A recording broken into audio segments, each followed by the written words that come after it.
नमस्कार, आप देख रहे हैं हार्ट टॉक भारत। मैं हूं दिवाकर विक्रम सिंह। आज विजयदशमी है, बुराई पर अच्छाई की विजय का प्रतीक। और अब सब शुभ होगा, ऐसा सनातनी मान करके विजयदशमी के दिन से अपनी जीवनचर्या को आगे बढ़ाते हैं।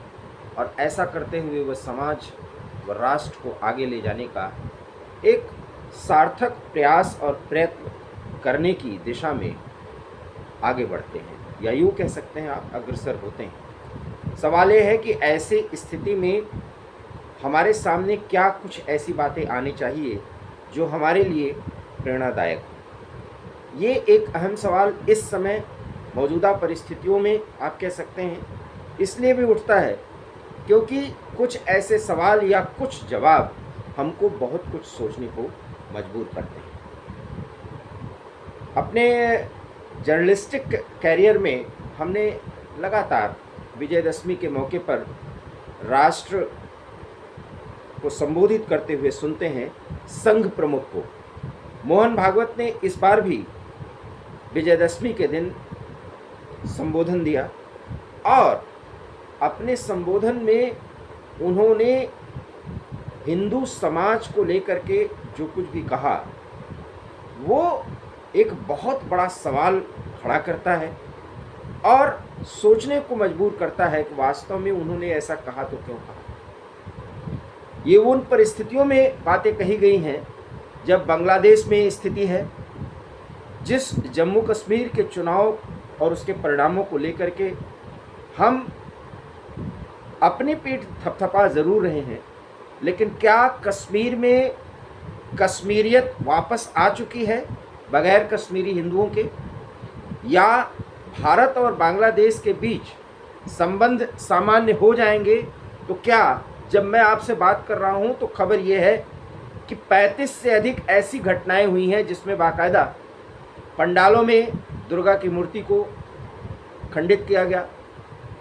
दशहरा के दिन भी लोगों को क्या, हिंदुओं को दशहरा मनाने से रोका भी गया, बमबाजी भी हुई, विरोध भी हुआ।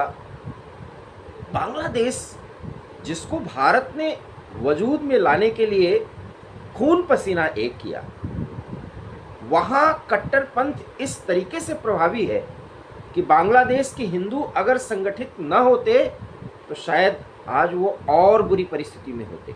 और ये तब हमने वीडियो बनाया था और आज संघ प्रमुख ने वो कहा कि अगर बांग्लादेश के हिंदू संगठित हुए हैं तो इसे बहुत सार्थक एक पहल या एक नई क्रांति के रूप में देखना चाहिए। और ये तब मैंने कहा था और आज संघ प्रमुख ने कहा, अगर आपको याद हो तो आप हमारे वीडियो में जाके देख सकते हैं, जब मैंने कहा था कि ढाका की सड़कों पर भी राम नाम करके हिंदू उतर आए और उन्होंने सीधे सरकार को चुनौती दी और अपने ऊपर हो रहे हमलों को यूं ही न झेलने की एक तरह से रणनीतिक कसम खाई, या कह सकते हैं आप प्रण लिया कि अब वो कट्टरपंथ के सामने झुकेंगे नहीं।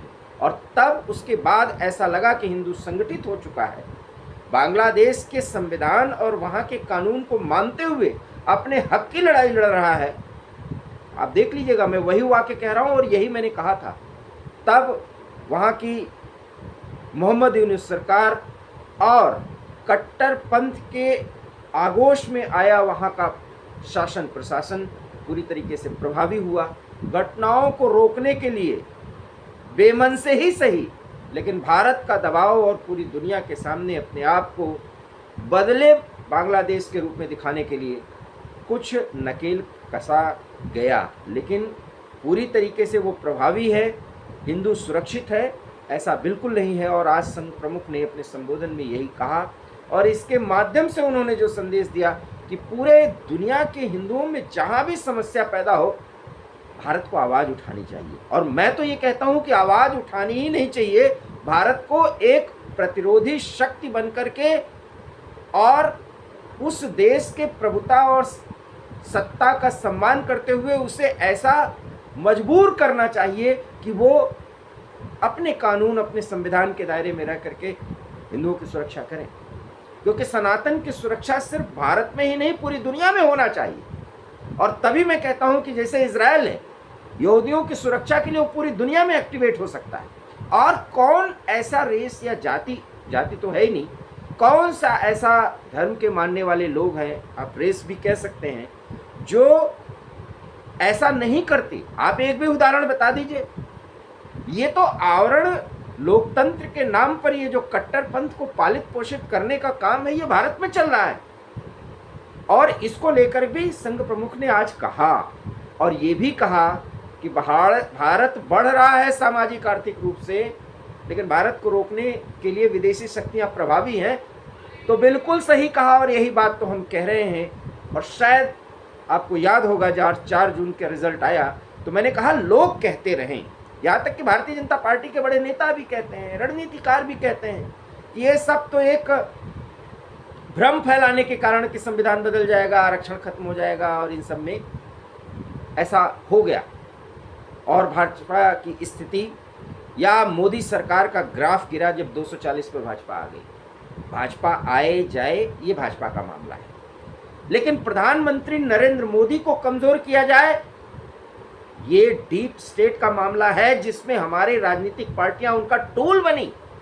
और ये सिद्ध किया जा सकता है, और ये संघ प्रमुख को भी समझना चाहिए कि जिस रिजल्ट के बाद उन्होंने क्या कुछ कहा 1-2 संबोधनों में, उसके मायने भी उन्हें सोचना चाहिए, इंट्रोस्पेक्ट करना चाहिए। क्योंकि मोदी भारत के लिए प्रधानमंत्री नहीं प्रधान सेवक बनते रहे, और हमेशा छाती ठोक के कहते रहे कि आपका बेटा आपके लिए खड़ा है, यह आपके बेटे की गारंटी है। तो इसमें अभिमान कहाँ? और वो भी अभिमान कैसे? क्योंकि संघ से निकला ही वो भी व्यक्ति है। हाँ, उसकी कार्यशैली अलग हो सकती है, लेकिन उसके पीछे का भाव नहीं था। चुनाव परिणाम के बाद कुछ ऐसी बातें आई, और उसी कारण से संघ और भाजपा के बीच में दूरियां कम की जाएं, ऐसा कई लोग कहते रहे। दूरियां हैं ऐसा लेफ्ट लिबरल गैंग के लोग बताते रहे, और उसी आधार पर मोदी को कमजोर करने की भविष्यवाणी बराबर की जाती रही। लेकिन हरियाणा चुनाव परिणाम ने और जम्मू कश्मीर में इतने अच्छे प्रदर्शन ने कि वहां पर कोई भी सरकार बने, और सरकार तो स्पष्ट है कि उमर अब्दुल्ला बनाएंगे, लेकिन भूलिएगा मत, उमर अब्दुल्ला कांग्रेस के सहयोग और कांग्रेस के उकसावे पर जम्मू कश्मीर की राजनीति करेंगे, बिल्कुल मत मानिए। क्योंकि उमर अब्दुल्ला और फारूक अब्दुल्ला को समझ में आ गया है कि काठ की हांडी बार बार चढ़ नहीं सकती, और नरेंद्र मोदी को बिना मिलाए, भारतीय जनता पार्टी को बगैर मिलाए, जम्मू कश्मीर में विकास की बयार जहां से बही है उससे इतनी आगे बढ़ गई है कि अगर इन्होंने थोड़ी भी राज्य की स्थिति को इधर उधर घुमाने का प्रयास किया तो इनको भी कूड़ेदान में वैसे ही फेंक दिया जाएगा जो हाल या जो स्थिति पीडीपी की बना दी गई। और इसीलिए उमर अब्दुल्ला 1-2 दिन पहले तो कुछ ज़्यादा तेवर दिखा रहे थे, कुछ टकराव की स्थिति बनाते दिख रहे थे, लेकिन 24 से 48 घंटे के भीतर तेवर उनके बदल भी गए हैं। और जम्मू कश्मीर में कोई भी सरकार आगे बढ़ सकती है तो केंद्र को लेकर आगे चलना होगा। अब उमर अब्दुल्ला ये भी कहने लगे हैं, और कयास तो ये भी लगाया जा रहा है कि कांग्रेस से उमर अब्दुल्ला सहयोग लेना ही नहीं चाहते, क्योंकि कांग्रेस वहाँ पर टकराव की राजनीति करेगी, नाम उमर का लगेगा, उमर के कंधे पर बंदूक रख करके वो मोदी से सीधे टक्कर लेगी। हालांकि उसके पीछे जम्मू कश्मीर के हित को साधने का उसका कतई इरादा और उसकी कोई मंशा नहीं होती। तो जम्मू कश्मीर पर भी आज विजयदशमी के दिन संघ प्रमुख बोले, और हिंदुओं को इकट्ठा रहना चाहिए ये भी संदेश दिया। तो फिर इकट्ठा रहना चाहिए तो फिर वैसे ही सोच भी होनी चाहिए, और ये भी कि हम मिलकर के भी रहें।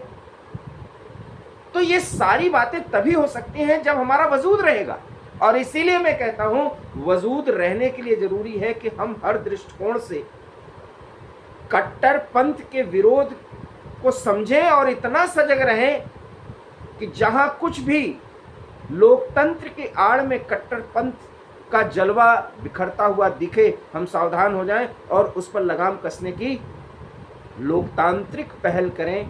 और उस पर कोई बहस हो तो किसी उकसावे भड़कावे या बुलावे में ना आए। इसलिए मैं फिर कह रहा हूं, जम्मू कश्मीर में संविधान भले जीता है, जम्मू कश्मीर में चुनाव भले ही हो गए हों, लेकिन उमर अब्दुल्ला सरकार पर कड़ी निगहबानी करनी होगी, क्योंकि 2018 के बाद या यूं कहें 2020 के बाद जम्मू कश्मीर जिस तरह से बदला है, आगे बढ़ा है, थोड़ी सी गड़बड़ी जम्मू कश्मीर को वहीं पे ले जा करके खड़ा कर देगी। जो दृश्य या जो स्थिति एक आम भारतीय को हिलाकर रख देगी। लोग बहुत बदल गए हैं, ये माना नहीं जा सकता, क्योंकि नेशनल कॉन्फ्रेंस को अकेले इतना वोट दे देना और अन्य विकल्पों पर विचार न करना, इतना तो ज़रूर है कि लोग वहाँ भी भ्रमित हुए कि शायद कांग्रेस और एनसी आकर के धारा 370 खत्म करा देंगे, माफ़ करिएगा, उसकी वापसी करा देंगे या उसकी बहाली करा देंगे, और इसीलिए थम्पिंग मेजॉरिटी से उनको जिताया है। लेकिन सच मानिए 370 का आना अब लगभग नामुमकिन है, क्योंकि अगर ऐसा हुआ तो इस देश में कांग्रेस की राजनीति को फिर हमेशा किनारे पर रख दिया जाएगा। पूरी तरीके से कांग्रेस खत्म तो नहीं होगी, क्योंकि मोहब्बत की दुकान में जिन लोगों को वो बुलाती है और उनको अपने दुकान में रखे सामान बांटती है, वो उसकी राजनीति को तब तक प्रभावी बनाते रहेंगे जब तक उनका हित नहीं समझ जाएगा। और उनका हित है कट्टरपंथ की राह पर चलकर अपना काम भी करवाना और अपनी मनमानी करके हिंदू समाज को दबा के रखना। आप भले हमारे विचार से सहमत न हो, लेकिन सोचिएगा ज़रूर। वीडियो पसंद आए तो इसे लाइक कीजिएगा, शेयर कीजिएगा, हमारे चैनल हार्ट टॉक भारत को सब्सक्राइब कीजिएगा। एक बार फिर विजयदशमी की ढेर सारी शुभकामनाएं। बहुत बहुत धन्यवाद। नमस्कार।